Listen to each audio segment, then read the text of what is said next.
Bibles close చేయాలి, ఎవరు చూసుకుంటూ ఆన్సర్ చేయకూడదు. Question number 1. ఏ ఎవరు హ్యాండ్స్ రేజ్ చేయండి. ఏ గ్రూప్. బి. ఓకే, అందరు క్లారిటీ ఉంది కదా. ఓకే, ఏకు ఫస్ట్ ప్రశ్న. తెలిసిన వాళ్ళు ఫస్ట్ చేయలేవట్టండి, ఆన్సర్ చెప్పకండి. ప్రశ్న అడిగినాక ఈజీ క్వశ్చన్సే. దేవుడు ఎన్ని రోజులు సృష్టిని చేశాడు? చెప్పండి. 6 రోజులు. అట్లుండదు, గ్రూప్ అంతా చెప్పచ్చు. రాని క్వశ్చన్స్ ఎవరైనా చెప్పచ్చు. 6. Very good. మీకు ప్రశ్న, మానవుని అనగా ఆదాముని దేవుడు ఏ రోజున నిర్మించాడు? 6వ రోజున. Right, very good. దేవుడు ఈ సృష్టిని కలగజేసిన తర్వాత 6 దినాలు సృష్టిని కలగజేసిన తర్వాత ఆదాము హవ్వను ఈ విధంగా దీవించాడు. ఏ విధంగా దీవించాడు? మీరు ఫలించి అభివృద్ధి చెందించి భూమిని నిండించి భూమిని లోపరుచుకొనుడి అని ఆశీర్వదించాడు. Right, very good, right answer. మీకు క్రిటికల్ ప్రశ్న వచ్చింది, ఆల్రెడీ మీకు ఎక్స్ప్లెనేషన్ ఉండొచ్చు. సాతాను మొదటగా ఎవరిని మోసగించుటకు ప్రయత్నించింది? ఆదాము. Very good. దీని ఎక్స్ప్లెనేషన్ ఎక్కడ ఉంటుందంటే 1 తిమోతికి రాసిన పత్రిక 2వ అధ్యాయం 14వ వచనం. అందరం చూద్దాం. 1 తిమోతికి రాసిన పత్రిక. అందరు ఏమనుకుంటారంటే ఆదికాండంలో డైరెక్ట్ సాతాను వచ్చి హవ్వనే మోసగిచ్చిందని అనుకుంటున్నారు. కానీ దీనికి పౌలు గారు ఎక్స్ప్లెనేషన్ ఇస్తూ తిమోతి గారికి వివరిస్తున్నారు. 1 తిమోతి 2వ అధ్యాయం 14వ వచనం.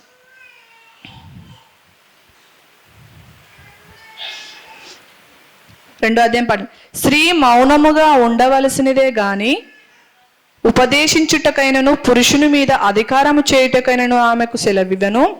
మొదట ఆదాము తర్వాత హవ్వను నిర్మింపబడి కాదా? మరియు ఆదాము మోసపరచబడలేదు గాని స్త్రీ మోసపరచబడింది. ఫస్ట్ ఏం చేసింది సాతాను? ఆదామును మోసగించడానికి ప్రయత్నాలు చేసింది, కానీ ఏం చేశాడు? ఆదాము మోసపోలేదు. సెకండ్ టార్గెట్ ఎవరిని పెట్టుకుంది? హవ్వని పెట్టుకునేది. హవ్వ దగ్గరికి వెళ్ళింది, ప్రశ్నలు వేసింది, మోసగించింది. Right answer. ఇద్దరికి ఈక్వల్ వచ్చినాయి.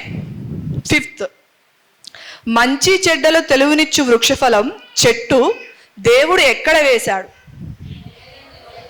తూర్పు దిక్కున ఏదైనా తోటలో. Very good. నెక్స్ట్ మీ క్వశ్చన్, కయీను హేబేలును ఎందుకు చంపాడు? ఆన్సర్ ఏంటంటే మనస్ఫూర్తిగా చేయడం. ఆదికాండం 4వ అధ్యాయం 1వ వచనంలో చూసినట్లయితే దేవుడు కయీను అర్పణను స్వీకరించలేదు కానీ అంగీకరించలేదు కానీ హేబేలు యొక్క అర్పణనే స్వీకరించాడు అని అది మాత్రమే రాయబడి ఉంటుంది. మరి దానికి ఎక్స్ప్లెనేషన్ ఎందుకు స్వీకరించాడని అక్కడ లేదు. ఎక్కడుందంటే హెబ్రీలకు రాసిన పత్రిక చూడండి. హెబ్రీలకు రాసిన పత్రిక 11వ అధ్యాయము 1వ వచనం నుండి చూద్దాం. ఆదికాండం 4వ అధ్యాయం 1. అందరూ వినండి అమ్మా. క్విజ్ అంటే జ్ఞానాన్ని పొందడం అన్నమాట. మనం ఆన్సర్ ఇవ్వడం ఎంత ముఖ్యమో జ్ఞానాన్ని పొందడం కూడా అంతే ముఖ్యం. ఆదికాండం 4వ అధ్యాయంలో ఏమని ఉంటుందంటే హేబేలు కయీను గారు దేవునికి అర్పణను తీసుకొచ్చారు, కానీ దేవుడు హేబేలు యొక్క అర్పణని లక్ష్య పెట్టాడు, కయీను యొక్క అర్పణను లక్ష్య పెట్టలేదు. ఆయన ఎక్కువ తీసుకొచ్చాడు, కొవ్విన దూడను తెచ్చాడు, ఈయన తక్కువ తీసుకొచ్చాడని బైబిల్లో లేదు. మరి ఎందుకు లక్ష్య పెట్టాడు అనేది అక్కడ ఎక్స్ప్లెనేషన్ లేదు. హెబ్రీ రాసిన పత్రిక 11వ అధ్యాయం చూడండి, అక్కడ ఎక్స్ప్లెనేషన్ ఉంటుంది. 4వ వచనం, విశ్వాసమును బట్టి. దేని బట్టి? విశ్వాసమును బట్టి హేబేలు కయీను కంటే శ్రేష్టమైన బలి దేవునికి అర్పించెను. ఎక్కువ తక్కువ అని కాదు, విశ్వాసమును బట్టి శ్రేష్టమైన బలిని ఎవరు అర్పించారు? అందుకు దేవుడు స్వీకరించాడు తప్ప అలా కాదు. అయినా ఆన్సర్ చెప్పారు, మనసును బట్టి అంటే విశ్వాసమును బట్టే. ఇద్దరికి equal points. Next 7th one మీ క్వశ్చన్. ఓకే, ఆదాము సంతానం ఎంతమంది? 2. అంటే మీరు తప్పు చెప్పారు, ఇప్పుడు క్వశ్చన్ వాళ్ళకి వెళ్తుంది. క్వశ్చన్ తప్పు చెప్పారు. రైట్, మీరు చెప్పండి.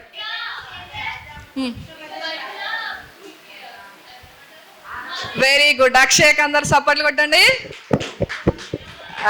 ఎక్స్ప్లెనేషన్ చూద్దాం. వారికి పాయింట్, బి సెక్షన్ కి పాయింట్. Very good. ఆదికాండం 5వ అధ్యాయం. అందరూ ఏమనుకుంటారంటే ఆదాము అవ్వకు కయీను, హేబేలు, షేతు ముగ్గురే అనుకుంటారు. వారి తర్వాత కూడా చాలా మందిని ఆదాము హవ్వలు కన్నారు. చాలా మంది కుమార్తెలను కన్నారు, కుమారులు కన్నారు. చూడండి ఆదికాండం 5వ అధ్యాయం.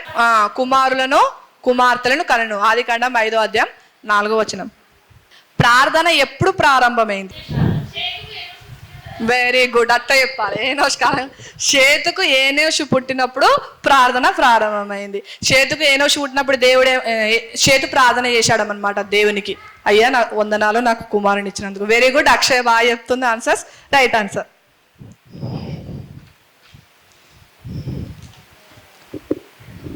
నెక్స్ట్ క్వశ్చన్ వీళ్ళకి కదా, ఏ వాళ్ళకి. మంచిగా ఆలోచించి చెప్పండి, తొందరపడకండి.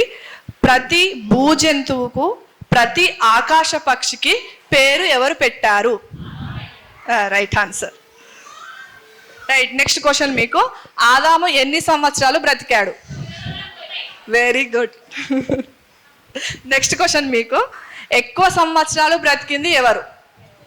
మెతుషెల. Very good. ఎన్ని సంవత్సరాలు చెప్పండి? ఎన్ని సంవత్సరాలు? 969. Very good. నెక్స్ట్ మీకు, ఇప్పుడు మీకే కదా ప్రశ్న. దేవుడు 6 దినాలు సృష్టి చేశాడు. 6వ దినమున సాయంత్రంలో ఆదామును చేశాడు కదా. ఆదామును ఏ విధంగా చేశాడు? నేల మట్టితో చేశాడు. అయితే నేల మట్టితో ఆదామును నిర్మించాలంటే ఏం కావాలి? మట్టి తడవాలి. మట్టి తడవాలంటే ఏం కావాలి? నీరు కావాలి. మరి నీరు ఎక్కడి నుంచి వచ్చింది? ప్రశ్న అది. Very good. చూడండి దాని ఎక్స్ప్లెనేషన్ చూద్దాము. ఆదికాండము 2వ అధ్యాయము 4-7 వచనాలు. ఆదికాండం 2వ అధ్యాయం 4-7 వచనాలు. ఆదికాండం 2వ అధ్యాయం 4-7 వచనాలు. అయితే దేవుడైన యెహోవా భూమిని ఆకాశమును చేసిన దినమందు భూమి ఆకాశములు సృజింపబడినప్పుడు వాటి వాటి ఉత్పత్తి క్రమం ఇదే. అది వరకు పొలమందలి ఏ పొదయు భూమి మీద ఉండలేదు, పొలమందలి ఏ చెట్టును మొలువలేదు. ఏలైనగా దేవుడైన యెహోవా భూమి మీద వాన కురిపించలేదు, నేలను సేద్యపరచలేదు.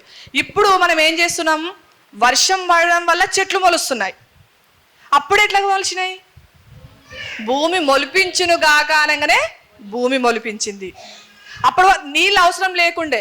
తర్వాత నుంచి ఏం అవసరం ఉన్నాయి? నీళ్ళు అవసరం ఉన్నాయి. మరి నీళ్ళు రావాలంటే ఏం చేయాలి? భూమి నుండి ఆవిరి మేఘాలకు తాకి మేఘాల నుండి నీరు రావడం జరిగింది. మొట్టమొదటి వర్షంతో ఆదాము నిర్మింపబడ్డాడు. అండర్స్టాండ్? మొట్టమొదటి వర్షంతో ఎవరు నిర్మింపబడ్డారు? అప్పటి వరకు వర్షం లేదు, ఏ చెట్టు మొలవలేదు. అంతే. దేవుడు మొలుచును గాక అంటే మొలిచినాయి, పుట్టును గాక అంటే పుట్టినాయి. అప్పటి నుంచి ఉత్పత్తి క్రమం అనేది స్టార్ట్ అయిందనమాట. అర్థమైందా? మొట్టమొదటి వర్షంతో ఎవరు రెడయ్యారు? ఆదాము. ఇలాంటి జ్ఞానాన్ని పొందుకోవాలనే ఇలాంటి ఒక సదస్సును ఏర్పాటు చేయడం జరిగిందనమాట. రైట్. క్వశ్చన్కి ఆన్సర్ చాలా చక్కగా చెప్పారు. ఆదాముకు దేవుడు చెప్పాడు కదా, పండు దినమున మీరు నిశ్చయముగా చచ్చెదరు. ఆ పండు తినకూడదని చెప్పినా కూడా వాళ్ళు ఏం చేశారు?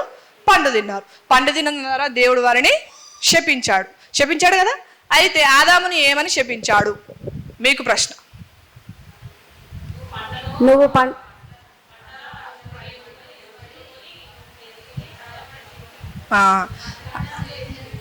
Very good. రైట్. నువ్వు కష్టపడి చెమటోర్చి నేలను సేద్యపరుచుకొని ఆహారం తిందుగాక అన్నాడు. Very good. వీరికి పాయింట్ వచ్చింది. నెక్స్ట్ క్వశ్చన్, హవ్వకు శాపం ఏంటి?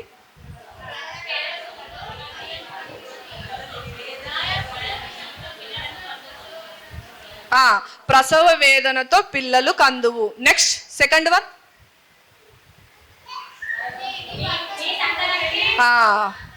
నీ సంతానానికి సాతాను సంతానానికి వైరం ఉండును అన్నాడు. Very good. Right answer.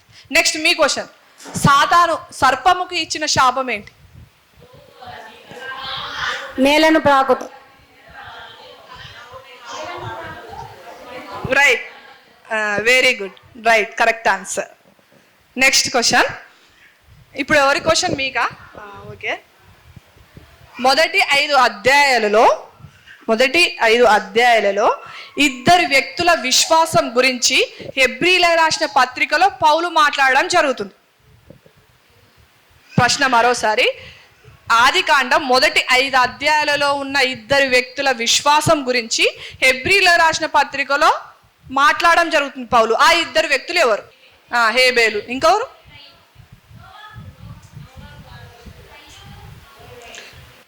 హానోకు, వెరీ గుడ్, హానోకు అండ్ హేబేలు. వారి యొద్ద ఇద్దరి విశ్వాసాన్ని దేవుడు మళ్ళీ పౌలు ద్వారా హెబ్రీలకు రాసిన పత్రికలో రాయడం జరుగుతుంది. రైట్ ఆన్సర్, హానోకు, హేబేలు. రైట్. ఇప్పుడు మీకు ప్రశ్న. మొదటి నరహంతకుడు ఎవరమ్మా? కయ్యోని కదా. అయితే రెండవ హంతకుడు ఎవరు? మొదటి హంతకుడు కయ్యని కదా. రెండవ హంతకుడు ఎవరు? 5 అధ్యాయాలనే ఉన్నాడు రెండవ హంతకుడు కూడా. తెలుసా? చదివిరా బైబుల్? 5 అధ్యాయాలు చదవమని చెప్పినా కదా. మోష నిర్గమకాండంలో ఉంటాడమ్మా. రైట్, పాసా? వాళ్ళకి పంపించేయాల క్వశ్చన్. లేమేకు ఆన్సర్. కరెక్ట్ చెప్పింది. అంటే చదివిరు అనమాట బైబుల్ని, దీన్ని బట్టి బైబుల్ని చదివిరు. Very good, right answer. మొదటి హంతకుడు ఎవరు? నరహంతకుడు కయ్యను. రెండవది అది. అయితే లేమేకుకు 2 భార్యలు అనమాట. ఒక ఆమె పేరు ఆదా, రెండవ ఆమె పేరు సిల్లా. ఓ ఆదా, ఓ సిల్లా, మీకు విషయం చెప్తున్నాను అనుకుంటా మాట్లాడతాడు అనమాట లేమేకు. కయ్యను ఒకరిని చంపుతూనే 7 అంతల శిక్ష వేశాడు కదా, మరి నేను కూడా చంపినా, మరి నాకెంత శిక్ష ఇస్తాడో అంటున్నాను అనమాట. ఆ సందర్భంలో అది ఉంటుంది. Okay, right answer. ఇప్పుడు ప్రశ్న మీకు. మొట్టమొదటి ఊరు ఒక వ్యక్తి కట్టించాడు. ఆ కట్టించి ఆ ఊరికి తన కొడుకు పేరు పెట్టారు. ఎవరు? హానోకు, వెరీ గుడ్, హానోకు అని పేరు పెడతారు. కట్టింది ఎవరు? ఎవరు చెప్పారు? కయ్యను, వెరీ గుడ్ మహేశ్వరి, కరెక్ట్ చెప్పింది, రైట్ ఆన్సర్. కయ్యను అనే వ్యక్తి నోదు దేశానికి వెళ్ళి ఒక ఆమెను వివాహం చేసుకొని ఒక కుమారుని కనడం జరుగుతుంది. ఆయన పేరే హానోకు. ఆ హానోకు అనే సంతోషం తట్టుకోలేక ఒక ఊరునే కట్టించి ఆ ఊరికి మొట్టమొదటి ఊరు అని పేరు పెట్టి హానోకు అని పేరు పెట్టడం జరిగింది. రైట్, మీ క్వశ్చన్ అయిపోయింది కదా. రైట్, మీరు ఇంత మంచిగా చెప్తుంటే నాకు చాలా సంతోషంగా ఉంది. నెక్స్ట్ క్వశ్చన్ మీకా. నోవాహు అనగా అర్థం నెమ్మది. వెరీ గుడ్, నోవాహు అనగా అర్థం నెమ్మది. రైట్, మీ క్వశ్చన్. గుడారంలో నివసించు వారికి మూల పురుషుడు ఎవరు? గుడారాలలో నివసించేవారు. ఇప్పుడు గుడారాలు వేసుకొని నివసిస్తారు యాబాలు. Very good, right answer. ఇప్పుడు మన చాలా మంది బ్రతకడానికి వెళ్ళినప్పుడు గుడారాలు వేసుకుంటారు కదమ్మా. ఆ ఆలోచన ఫస్ట్ ఎవరికి కలిగిందంటే యాబాలు అనే వ్యక్తికి కలిగి ఆ గుడారాన్ని వేసుకోవడం జరిగింది. Right answer. నెక్స్ట్ క్వశ్చన్ మీకు. ఇప్పుడు సితారా, తాంబూరా పట్టి వాయిస్తారు కదా. సితారాను పిల్లన గ్రోవిని మొట్టమొదటిగా కనుగొన్న వ్యక్తి ఎవరు? యూబాలు, వెరీ గుడ్, రైట్ ఆన్సర్. మొట్టమొదటి పిల్లన గ్రోవిని ఏమంటారు సాధన చేసి వాడుక చేసింది ఎవరమ్మా? యూబాలు. మొట్టమొదటి గుడారాలు కట్టింది ఎవరు? యాబాలు. ఈ లెమేకున్నాడా? లెమేకు యొక్క మొదటి భార్య ఉందా? ఆదా. ఆ ఆదా యొక్క 2 కుమారులే యూబాలు, యాబాలు. రెండవ భార్య సిల్లా. ఆ సిల్లా కొడుకు కూడా ఒక ఆయన కొడుకు ఉన్నాడు.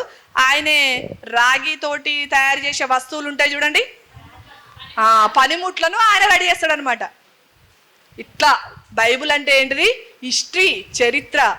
మనం అన్ని వాడుతున్నాం కదా, మొట్టమొదటిగా వాడిన ఎవరు? బైబుల్లో ఉన్న వ్యక్తులే. ఇప్పుడు కుక్క, నక్క, పంది అంటున్నాం, ఆ పేర్లు ఎవరు పెట్టిరు? ఆదాం పెట్టిండు. గుడారాలు వేసుకుంటున్నాము, పిల్లల గ్రోవి ఊదిస్తున్నాము, అదంతా రెడీ చేసింది ఎవరు? మన బైబుల్ గ్రంథంలో ఉన్నవారే.